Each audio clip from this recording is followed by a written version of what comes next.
Hello everyone, I'm doing a presentation on a family that I've been working with for the last 18 months. I began as a primary worker to have the case, and now as an alternative response worker I was able to keep the case, and for reasons being was that because I had established a relationship with this family and they were Spanish speaking, and obviously so am I. But I'm just really excited to share the struggles and the accomplishments that this family has been able to have, as well as my struggles and successes, I guess you would put it, in working with them. So I hope you enjoy this presentation, and I apologize for there not being a video of me. It's just my technology was not up to par to be able to put my video on there. So I hope you enjoy it and you get something out of it. Thank you. So identifying information on the family. Alicia is a 40-year-old Hispanic female who lives in the United here in Chico, and she is not documented. So she really struggles in trying to find employment, mental health services, um, health care, and those kinds of things. Pablo, her first husband, is 52 years old and currently lives in Mexico, and he has some kind of a little bit of a relationship with the children, his older children and the younger children, but not to the extreme where he would be able to support them or care for them. But he does call his kids, every now and then from Mexico to here. He's also undocumented. Um, Out of the relationship between Alicia and Pablo, they had 5 children. Jose, who's 24, does not live in the home. Jesus, she's 22, doesn't live in the home. Alex, who's also 20, she also doesn't live in the home. For a while, Alicia separated from Pablo and had 2 other children. And then reunited with Pablo again and had Ana and Selma. Um, so Pablo has been in Mexico, and when he came back, um, that's when she got pregnant and had Anna and Selma. But then, they had domestic violence, and there was some stuff that Alicia didn't approve of Pablo, such as there was a suspicion that he might have been homosexual, and Alicia was really struggling with that. And so was Pablo at the time. So he decided he didn't want to be here in the States and went back to Mexico.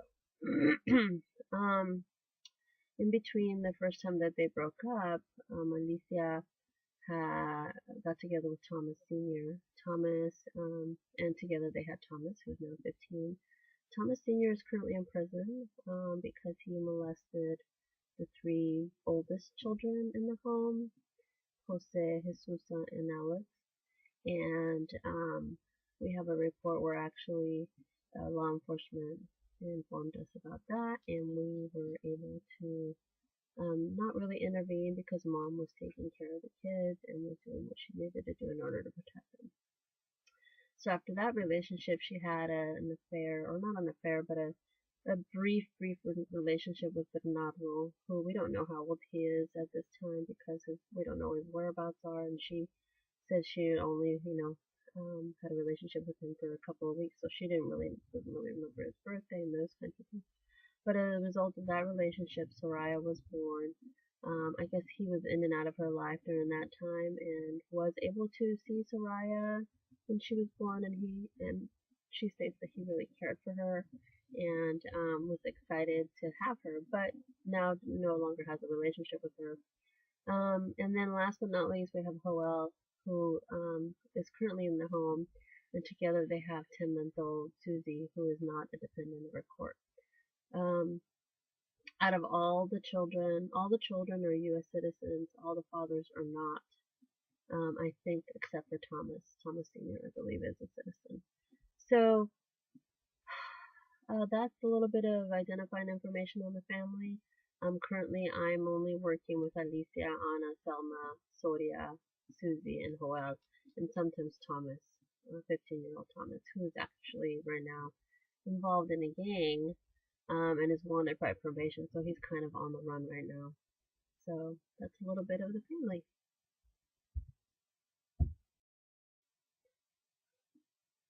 So the reason for intervention on this case was because there was parent-child conflict between Alicia and Soraya.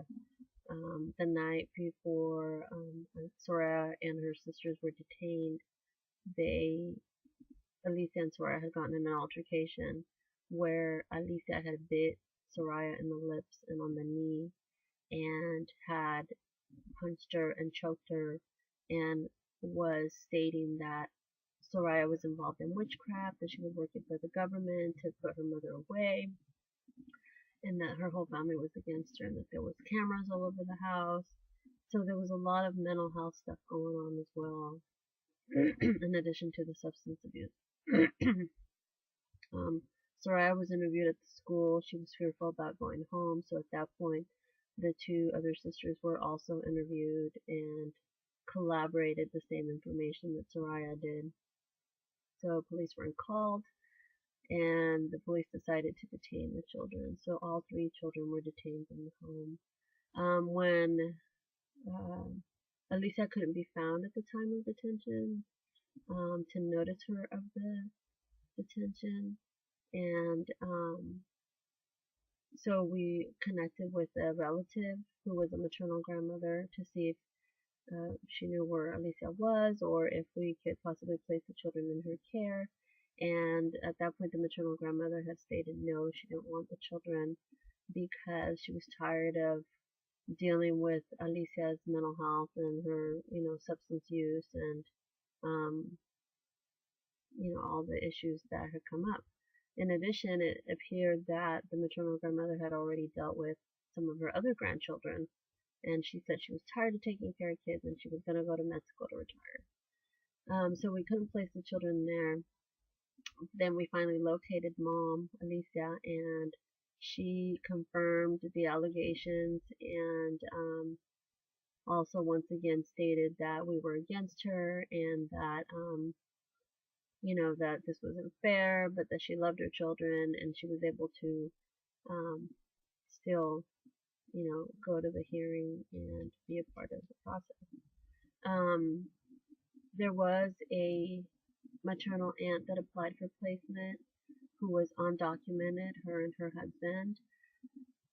And in the past, there would have been some issues about that, but because of SB 1064, which has always been my go-to Senate bill when it comes to working with our Hispanic families, we were able to place these children in relative placement with this aunt. And so yeah, that's what happened there. So previously, I forgot to mention that Alicia does have 12 siblings. And out of the 12 siblings, only this one sibling was willing to help her. So the other reason for intervention was that Alicia didn't have any support. She had limited support, really, from her family. She was undocumented. She doesn't, does not speak the language. She doesn't know how to read or write. And in speaking with Alicia and getting to know her more and hearing her story, you find out that she has tons of past trauma in the family, including sexual abuse and abandonment. I just have to say that Alicia, at the age of 13, had already taken off to be with, her husband, who was Pedro, who was about 12 years her senior. But prior to that, what had happened was her mom and dad would come to the United States, make a living, go back to Mexico, get pregnant, come back to the States, and then when it was time to have the children, they would go back home to Mexico. And they have an older daughter whom they left all the kids with. So in reality, Alicia and her siblings weren't really raised by her mother and father. They were raised by their older sister, who was a child herself. So there was a lot of trauma there because, a young child taking care of other children, all kinds of things happen. So in that process, Alicia, suffered a lot. So anyway, those are the reasons for intervention. So we'll go on to the next slide. The strength of this family and Alicia as an individual and Soraya as an individual became to be a lot. Alicia was determined. She became humble in that she accepted responsibility and became vulnerable in the situation. She really demonstrated that she loved her children. She attended all visits. She was on time for everything, and always wanted the best for her family. She developed some additional family support through this process. Before she had limited support and where only one of her sisters came forward. Through the process, more and more of her siblings were coming forward to help her and the girls, and in their relationship. Soraya and Alicia wanted to work on the relationship at one point and wanted to do counseling services together. And Soraya has always stated that she loved her mother and she knew her mother needed help, but she didn't know how to get it for her, and her mother didn't know how to get it for her. So Soraya was happy that this process had happened, and that she was able to stay with an aunt through the process. Um, Alicia, like I said earlier, humbled herself and became honest and admitted that she needed help. She states that she knew that she needed help throughout this whole time, but didn't know where to go, couldn't speak the language, didn't have the financial means to pay for it. Um, and she states that some people did refer her to certain services like drug and alcohol or, counseling, but that they were always in English, so she couldn't understand, what they would accomplish really for her if they couldn't speak her language. Um, up to this day, Alicia is really honest and is not afraid now to speak up for what she wants. One of the things that she kept on telling me was that, it's her job to raise her children, and no matter what, now she can't think of herself. She has to think of her children. So whenever she asserts herself because she has somebody to fight for besides herself. So that's why I put that picture there of strong women, with their weapons, because she was ready to fight and she was ready to, um, try and bridge as many gaps as she could in order to get what she needed for her family. So when it comes to environmental strengths, I don't think that the environment that she lived in was really a support for her. But we'll talk more about that, I guess. Okay, thank you.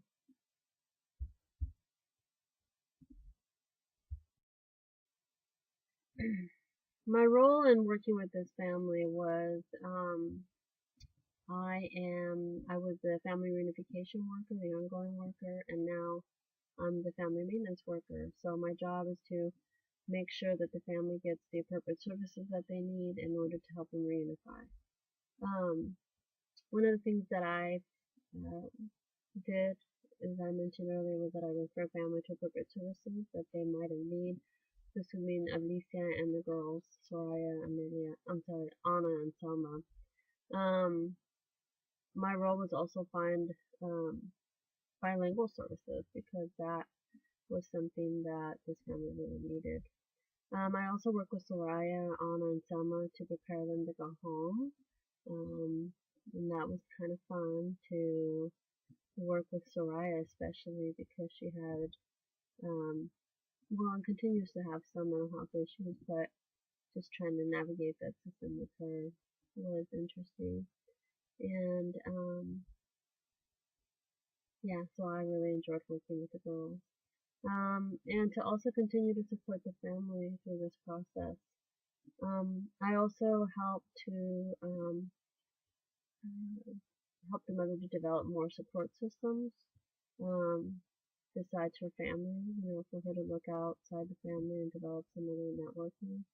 So she joined the church. She was able to connect with service providers and develop other relationships through them. So yeah, that's pretty much been my role through this process.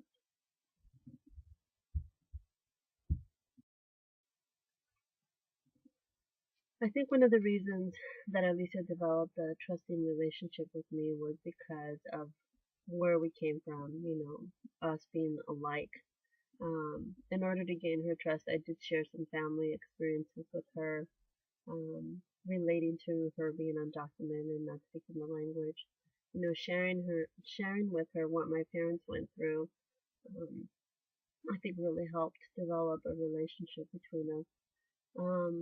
and always being honest with her. I've always been honest with her and transparent. I've never, sugarcoated things. I've always said things respectfully, and I put myself in her shoes, trying to figure out, okay, if I'm her, what would she feel like? What kind of things would she say? So those are some of the things that I've used. Motivational interviewing really helped me with her as well. Asking her the miracle question and asking her, on a scale of 1 to 10, where are you at in this situation? And what would it take for you to be a higher number? So those kinds of things was odd for her at first. She's like, what are you doing? And I'm like, I just want to try something with you. I also did the 3 houses with her, even though she can't read or write, but she was able to kind of give me, you know, of the things that she was not happy with and things that she was worried about and things that she wanted to make happen. I think this has helped us develop the relationship and has helped me be able to work with her, in addition to being from the same culture. Um, so yeah, I think that those were the things that really helped in working with this family. Other practices that I've used is the use of SLP meetings. I felt that those have been very helpful in order to bring everybody together and discuss challenges and barriers to success for this family. The first safety organized practice meeting that we had, she had a ton of people. Pretty much all her siblings were at that meeting, her mother and father. Um, it was mainly family, and she was able to really let them know what she was feeling and how they made her feel and how sorry she was, for everything that had happened. And it was just um, it was a big moment for her. And I really think that without the use of these meetings, we wouldn't have been able to get that much out, feeling wise, and her being able to know how everybody else was feeling and why they acted the way they acted. Initially, it was a little bit of a challenge to get these meetings in Spanish, but we were able to provide them in Spanish. That was something that I was very happy about, that we were able to find a facilitator and a scribe that could, do it in Spanish because the whole family only spoke Spanish mainly. Um, Another thing that I said previously was motivational interviewing with her and her significant other as well, to see where he was at and see if he was willing to be a part of this family, and if he was, what was he willing to do in order to continue to be a part of the family.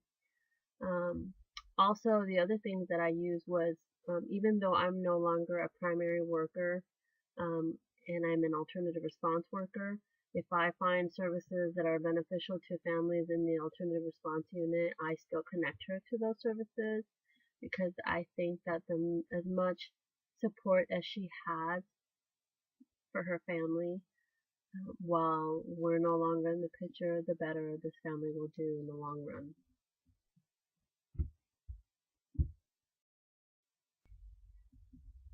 The theory that I think applies appropriately to this case is the systems theory, which encompasses ecological systems and family systems.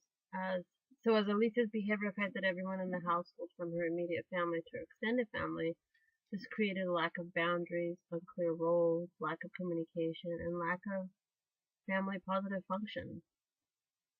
So this caused her children to not listen, respect, and avoided her, which then caused her to not respect them and not really want to work with them or, give them any kind of respect.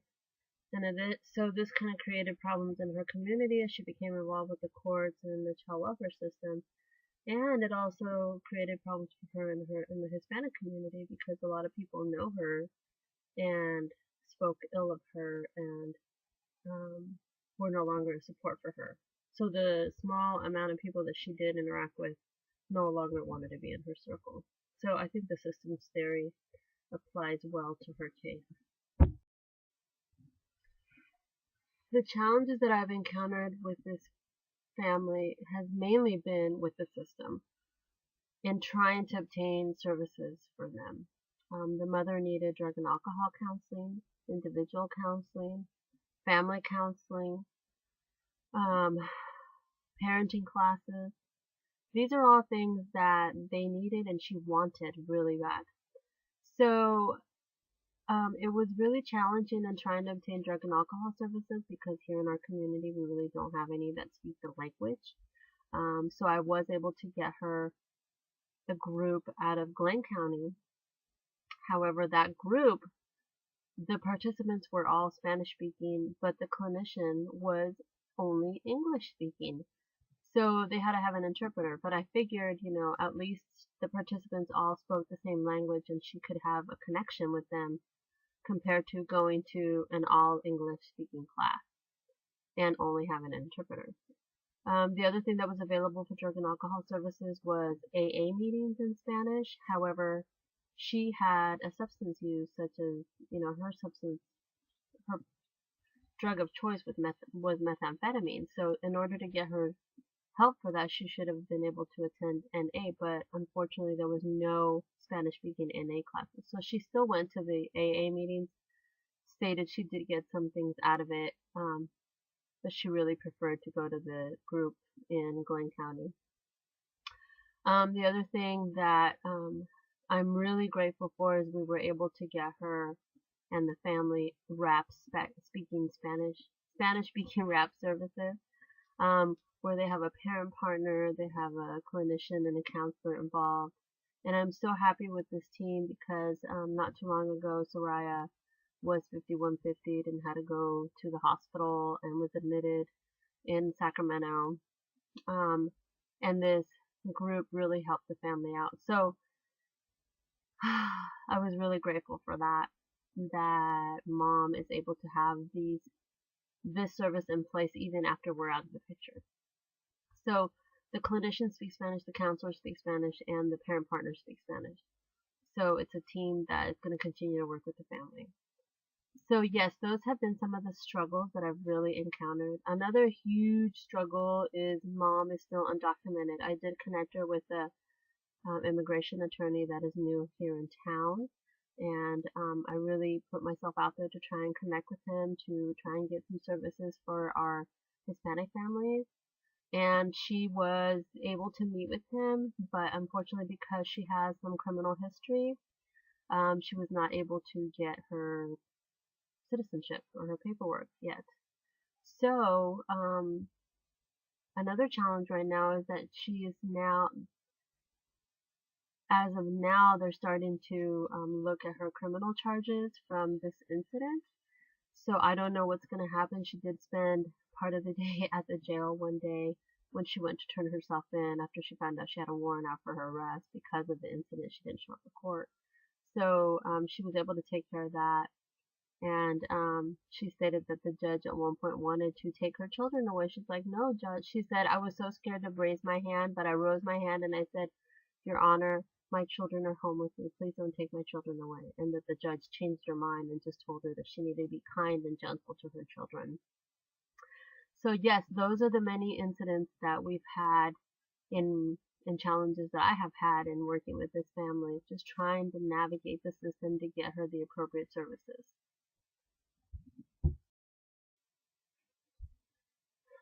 So some of the feedback that I would like is to find out if your agency, wherever it is that you work or are doing your internship, if there's any policy and procedure on how to work with undocumented clients. I'm just curious to see, what mental health does, if there's anything in place. I'm curious to see, what other agencies are doing when they encounter an undocumented individual. Also, my next question is, what are the resources available in your community for undocumented families? Is there any? How easily accessible are they? So thank you so much for my presentation, and I hope that you are able to get something out of it. I really am honored to have worked with this family, and I really feel that this family made a difference in my life. It just comes to show me, that a little bit of attention and a little bit of caring goes a long way and really does help motivate families in doing the best that they can to get their children back. Um, so thank you very much for listening to my presentation, and I apologize once again for not having a video of it. But I hopefully you didn't get tired of my face all over the slides. I guess that's it. So thank you very much, and talk to you guys soon.